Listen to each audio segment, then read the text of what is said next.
baye balingaka nkechi baye balingaka limundo baye balingaka soda na bango yo eloko yango ye to ape na swate bafane na ngayo biso nyonso tosabone massivement na kati ya Congo Winner TV na beni bafane tu awa ya fila na nyonso donc bayetu balinganga bayetu balingaka mosala nga bayetu bosepelaka na mosala na nga bayetu nasepelisaka na bandako mais soki olingi olanda nga lisusu bien na bomona nga lisusu bien abonnez-vous na kati ya Congo Winner TV eza chaîne oyo eye kosepelisa biso kosepelisa yo totalanga yango nasengi ava na sisolo bato nyonso balingaka ya nzaka kosabone Congo Winner TV.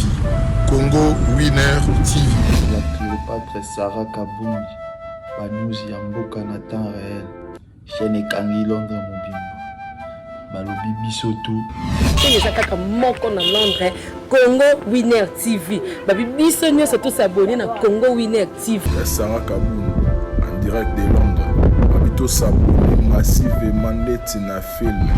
Allez, Congo Winner TV, Sarah Kabundi.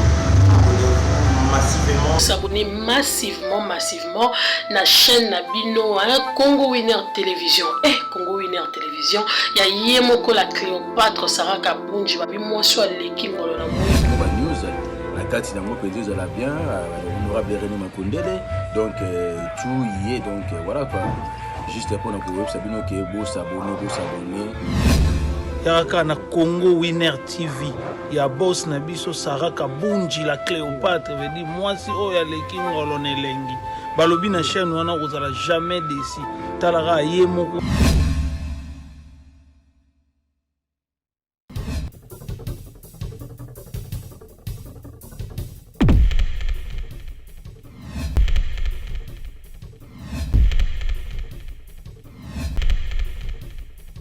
Aujourd'hui, on a même libino news oyo au rumeur. Ezoleka na kati ya Kinshasa, na kati ya ba pasteur, na ba église donc au poison et commis vraiment partout, même na ba église, même na ba pasteur, ba commis ko tient na ba poison, na toujours baté toujours kene wapi ko pona nini ko inana, pona nini motema mabe, on ne sait pas pourquoi. Ezaka na ba artiste c'était nini to lobela ka chaque fois que nos artistes ne batila ka baninga ba poison et puis ba musicien ne batila ka baninga ba poison et comité na ba pasteur ba commis ko tila ka baninga pe ba poison donc rumeur o ezotambola Kinshasa mobimba. Il y a poison au balinga qui bâtit la pasteur Nabiso Walesa donc voilà au etina makina Kiziamina Kibila ndenge bazolo obama ke Kiziamina Kibila ndatinda ki garde na ye akende côté la pasteur Nabiso Walesa poison donc voilà on les a dit rumeur ozolo obama mokili mobimba et puis on a des épreuves oyo Walesa sali vidéo atindi audio ozana ba épreuve tangible oyo bakangi garde oya ki côté la poison donc voilà je vais demander à mon coordinateur ngana lobanga mingité parce que naka toujours na ba épreuve l'arrêté de l'artiste ezalaka toye la rabino réalité ya makambo.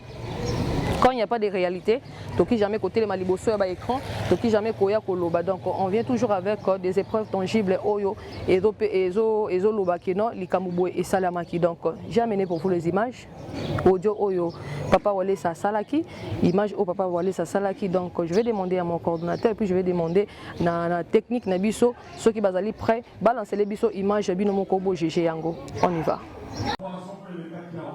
Je vais expliquer un tout petit peu la continuité et la fin de l'affaire poisson. Est-ce que vous en prêts? Écoutez. Est-ce que vous êtes prêts? L'église est prête. Ça va. Très bien. Quand vous avez samedi, non? Dès que vous avez annoncé, nous avons une délégation. Nous avons monté une délégation. Nous sommes dans pasteur Kodé Poyi. Nous sommes dans le pasteur Kodé Poyi. Il est venu maintenant de venir dans la maison. Nous avons invité le pasteur cité dans l'affaire poisson. Il est venu. Nous sommes rencontrés. Nous avons invité les bien-aimés qui avaient témoigné pour l'affaire poisson. Pour la visite pasteur. Nous avons montré au pasteur. Nous sommes tous enfants de Dieu.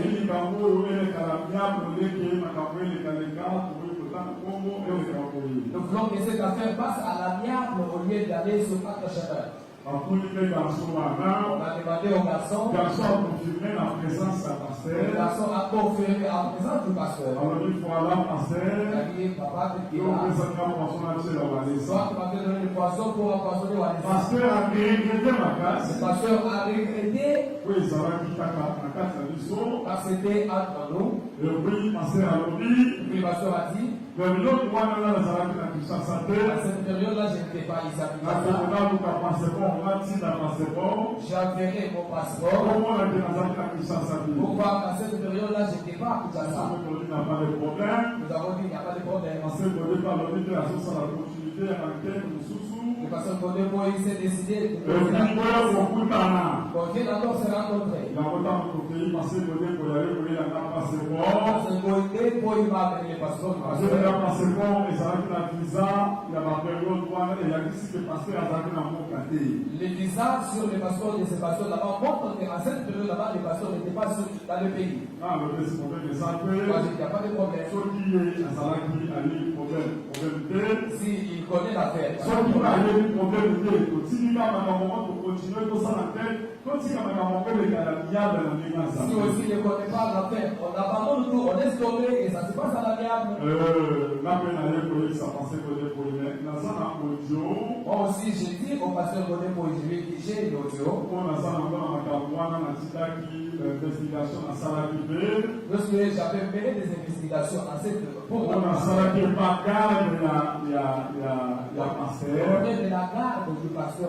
Si on a dit que le garçon, on a confirmé. Le garçon que tu as confirmé. Alors, dit papa, on se fait garde, naye bani naye na lupango esika tozalaki ye pa banda kofutela kuna nayebi ye kuta banda koyede nga tokutana na pasteur a dit papa je ne mens pas c'est sur sa garde qui est facilité d'entrer pour raconter le pasteur et puis totindaki batomake jour ya liboso bakutani na garde on va envoyer les gens le premier jour nous avons raconté la garde alobi ya solo banda kokutana bango na pasteur la garde a avoué que c'est vrai j'ai facilité la tâche pour rentrer chez le pasteur soki etikali ya minoko ya koya kowakana okende bosala neti noko ya garso wana trésor abengi ye kokabanda kotinda ye epa bakutana na paster bakutana mpona ye garde akonfirme epa noko ke ye kokabanda kofacilité. Il faut, je dis que si ça passe comme ça sans preuve, ça ne sera pas bon. Alors allez pour avec l'oncle de ces gens dont on va faire la garde, que la garde confirme comme ça vous pouvez enregistrer. Yango bakende lisusu garde basali neti bazosolola na kokono pa ndenge ese papa okokonfirme nga eza yo kobanda koyede ye garde akonfirme ozwi audio ya confirmation wana. On a fait des manœuvres là-bas et finalement la garde a confirmé, nous avons enregistré l'audio. Alobi biso tozoloba te eza pasteur lokola pasteur alobi eza yede lokola ye aza mosala nzambe tozoki lelo kosala nzambe azolo menazama contre le manteau la mine koto le point oyo azogire nani koswaba koto pasteur mpe aboyi ngai naza victime totiki likambo totoyeba ndenge tokontinue totikeli likambo ngo. Alors moi je me suis dit finalement je me retrouve entre le manteau et la pieuse d'un côté les garçons ont appris des jurés même devant l'église de l'autre côté le pasteur a nié. Bon c'est que pasteur nous acceptons alors vous abandonnons l'affaire à question. Et puis ngai napelaki susu makasi na période wana naleki nakufa exemple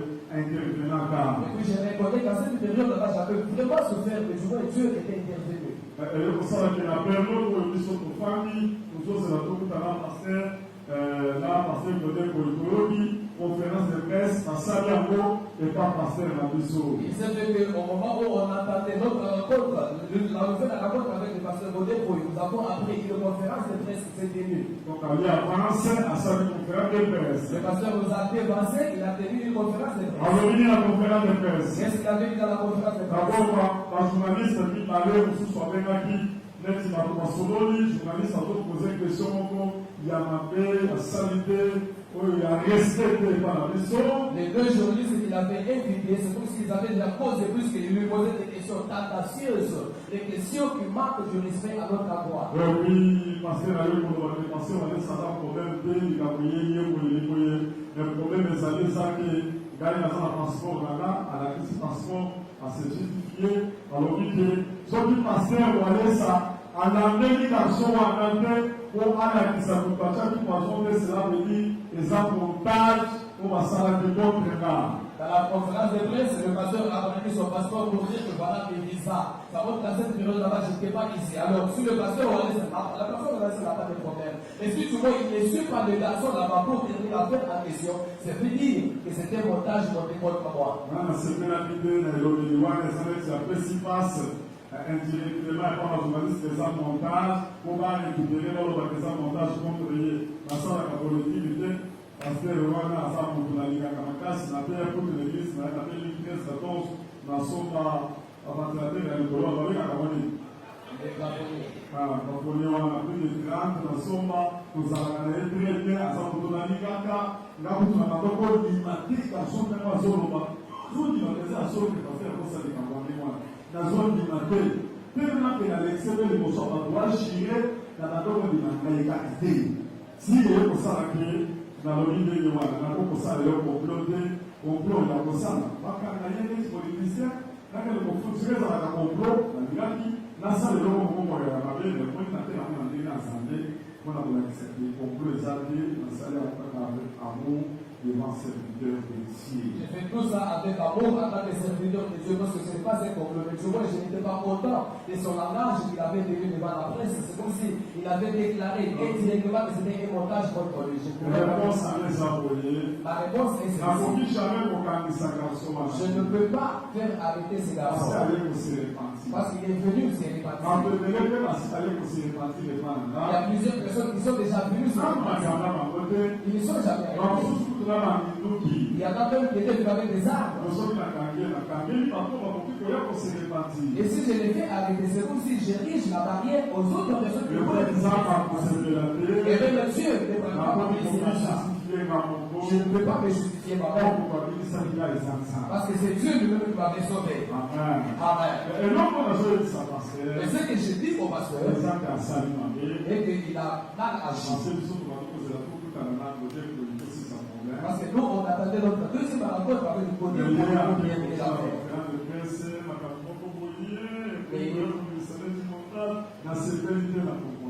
il nous a défoncé en tenant la conférence de presse pour compter des choses comme ça. Je ne suis pas content.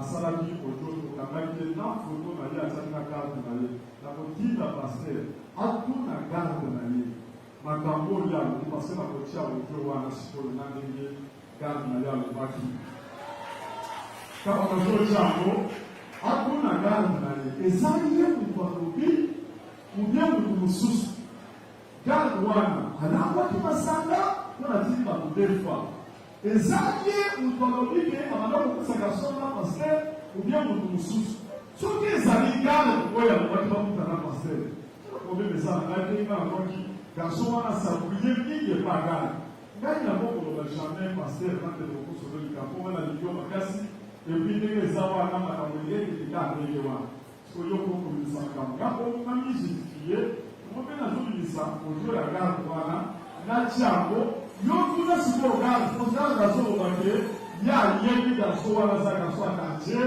bafanda ya quartier bayebani e garso alobi nayebi kaka wana bayebani ya solo liye kokala kofacilite ye bakokotiela biso ojo ya garde wana oye ayoka epi atuna garde wana akutu batuna garde wana eza ye oye moto mosusu oyo alobaki baza kofacilite bakutana na paster ata eza ye wana nga nazokonfirme mpe nga nazotikala tolema mpe na bri problème yango ekomi spirituel oubien eza démon abimeli garçon oubien eza nini tosiko biso tokoloba ndenge nini tondenge eza wana makambo ezosila kaka ndenge nalobi komisili na koloba ngo lisusu te natiki mpe likambo moko kontinu na makambo nzambe otiela biso ojo wana.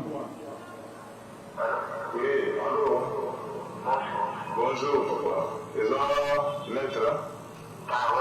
Ah bon, asepeli mingi nga naza noko ya trésor natindaka ye chaque fois ayaka okutana mosala nzambe me ayebisangi alobi mutu moko ayebaka ye wana maître ayebi te soki eza yo oyebaka ko wakutana papa en tout cas merci beaucoup mais akataki aloya susu te nde natunaki ye na lui mais ndenge nini ozokende kuna te finalement azali na bamotif aza koexplike ngai te oyo nakokende tout ça bon asepelaki te alingi na bazongana na papa atinda biloko na ngai epa na ye amonana na papa lokola to facilitaka ye c'est bon comme ça okoki kofacilite vraiment nayebi te so ozali na traduction ya koloba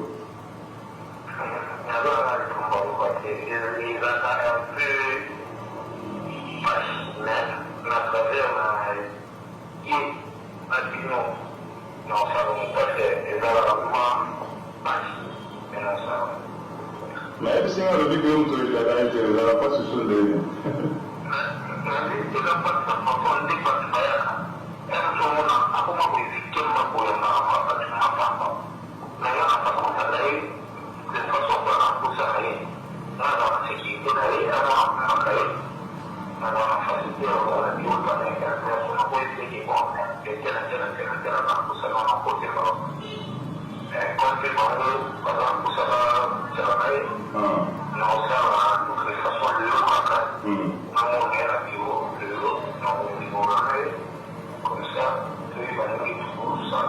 c'est bon sikoyo soki netinda ngi natinda mwa eloko moko ya yo moko mpe na okotindaka kongo nini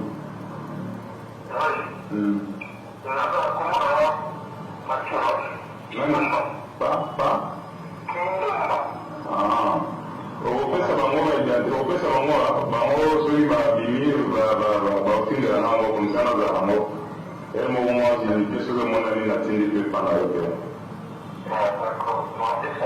Merci beaucoup. Zamba Kambola. Amana, le temps pour nous souvenir la vie à lui en facilitacaillé pour les moments un peu difficiles. Là, pour nous facilitacaillé, non tout à l'heure, mais dans le salon, pour nous aussi, pour s'appuyer sur les salons, pas tout à l'heure, les sous-salons, après ça, sur les fonds, pas tout à l'heure. Et comme moi, passe, c'est quand on facilitacaillé, à lui, le manier, voilà. Et puis, on dit que quand il est mort, on dit à tout ces cartes, on a les cartes, on a les paix, on a les cartes. Souvent, on a des choses qui sont passées. Quand il est le repos dans le jour, on a tout la garde dans le roi. On a déjà dit, Massanga, ou bien d'autres dit, il y a des colocataires, on a dit pour aider garçons à tout à la main. Ils sont dans un problème, dans la vidéo, dans l'IEBI, dans la Simamonia, dans la Bruxelles, dès que j'ai parlé à la pasteur, posant la pasteur, makambo eza makambo ya bien te tokokisa mpe mibala ebele te toza tosisa kwa na diable elekaka ndenge ntango osali conférence de presse namoki etindi ngai te natia otoko oyo okonana nasali mabe nasali mabe tobeti maboko mpona jésus tobeti maboko makasi mpona jésus.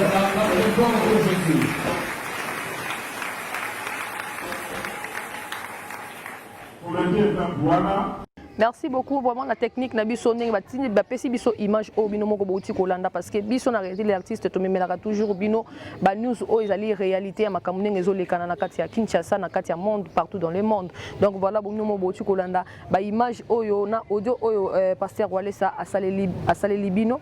Donc bino moko bo juger yango on ne sait pas. Wana ezali ba rumeur ndenge ezoloba makeno ezali kizami na kibila bango moko pe bazana na bazo tâtonner un peu bazo yeba te soki eza bongo mais Kinshasa mobimba bakoloba keno ezali pasteur kizami na kibila et puis Walesa pasteur na biso Walesa atie témoin na ye ezali pasteur na biso Godin Mpoi donc batie lokola témoin o tango akangaki garde wana ndenge ayaki kotiele poison abengaki pasteur Godin Mpoi azala lokola témoin na ye comme ça baluka basala ba enquête ce qui c'est réellement que c'est Eda pasteur Kizami na kibila ndatindaki mutuana po ya kotiela pasteur na biso poison donc tozo ko ebate tozo kene wapi mokilezo kene wapi tina ba pasteur soki komi na ba pasteur baba na koyina na boye on ne sait pas pourquoi mokilio ezo kene wapi et puis nzamba zo ngosala mokilio yo nini Donc voilà, c'est pourquoi je vous demande toujours abonnez-vous massivement sur notre chaîne Congo Winner Télévision parce que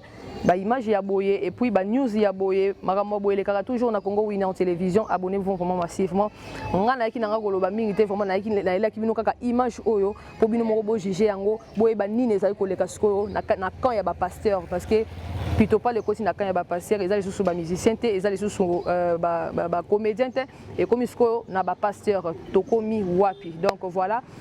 Vraiment aujourd'hui je m'arrête là na ela kibino kaka news oyo vraiment tozo banquette ezo salama mais ndenge mokile ezo loba ndenge ba rume babi ma eninga na rapamba te ndenge ma ese ningani batangi kombo ya pasteur kizamina kibila ça reste à vérifier. Donc voilà, on va vérifier si c'est vrai qu'ils alliés Toroya lisusuka na réalité de l'artiste Toroya Bisabino Toroya Labino pe ba image réellement ce qu'ils alliés ou ils en ont toujours meurt. Donc nous sommes arrivés à la fin de notre émission la réalité de l'artiste. Vraiment, j'ai dit un grand merci à mon coordonnateur Zouma Toumba Mwamba papa na Moïse Ntoumba et puis j'ai dit un grand merci à ma patronne maman Sarah Kabunji et puis je salue famille Mwamba famille Kalunga. Vraiment je vous aime bien.